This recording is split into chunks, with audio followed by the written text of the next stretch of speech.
सर्वांच्या कृपेनं आज ठीक आहे. पण म्हणजे त्याच्याबद्दल त्याच वेळेनंतर तो सिनेमा येणार होता, कॉफी विथ अलोन. हां का कॉफी विथ अलोन. हां. तो सिनेमा एक डिप्रेशनची कहाणी आहे, तो मी बनवला. पण लिमिटेड थिएटरमध्ये लावण्याचा माझा प्लॅन होता. 21 तारखेला तो सिनेमा मी प्रीमियरसोबत रिलीज केला आणि 22 तारखेला एका सिनेमामध्ये अजून दाखवला होता. अजून माझे पुढचे प्लॅन होते, पण ते काय जमलं नाही. 22 तारखेला सिनेमा संपला तो माझ्या मते. आणि हा अपहरण झालं माझं 2 तारखेला. म्हणजे 10 दिवसानंतर मी कशाला करणार त्याचं प्रमोशन? ना थिएटरमध्ये कुठल्या ना कुणा आहे तो बघायला, काय कशाला करणार त्याचं प्रमोशन? आणि प्रमोशन त्यांनी जेव्हा मला शोच्या नावानं बोलवून किडनॅप, ज्या घटकाला मला कळलं की बाबा आता हे किडनॅप झालो मी, त्याच वेळी मी त्यांना सांगितलं की आत्ता सोडा मला लगेच, काय पाहिजे घ्या. तिथेच्या रूममध्ये घेऊन गेलं, तिथंच त्यांना सांगितलं बाबा काहीतरी जे तुमचं असेल तर मला सोडा, मला सफोकेशन होत आहे, माझा BP लो झालेला, माझा प्रॉब्लेम होतोय. एखाद्या नॉर्मल माणूस असेल तर हा सर्व मंजर पण की बाबा आता माझ्यासोबत काय होणार, हार्ट फेल सुद्धा होऊ शकतो. तर इतका रिस्क घेऊन आणि असे काम आम्ही करणार का? कलाकार लोक असं काम करणार का? मी तर म्हणलं की लगेच सोडा, आता सोडणार होतो मी सुद्धा. आणि मी कोणाला सांगायला तयारच नव्हतो. माझ्या मागे त्या मिसेसनी आणि सर्वांनी ते पोलिसांना कंप्लेंट केली, म्हणून ते न्यूजमध्ये वगैरे सर फ्लॅश झालं.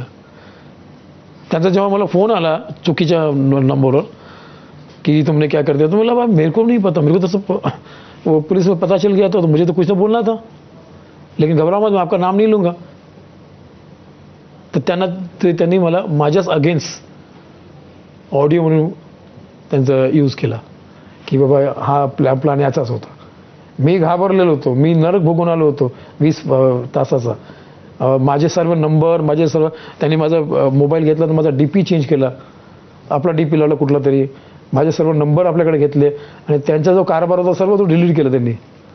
आणि असं म्हणून मोबाईल मला दिला आणि मला की बाबा सर्व आमच्याकडे तुझं आलेलं आहे, तू आता काही करशील तर तुला भारी पडेल, तुझ्या मागोमागं जाऊ आम्ही.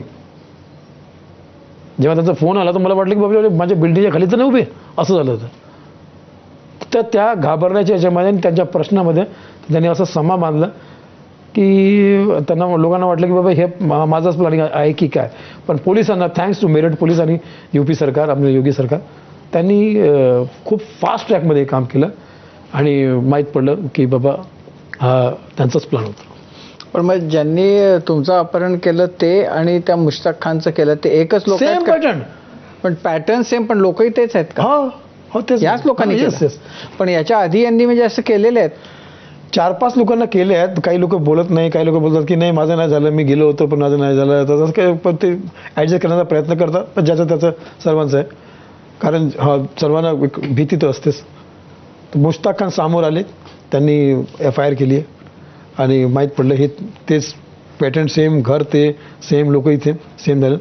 आणि पुढचं त्यांच्याकडे पूर्ण लिस्ट मिळाली कि सुनील पाल ने अगर अपना किडनैपिंग किया तो ठीक है, ये क्या है, बाकी क्या है, पैटर्न सेम क्यों है?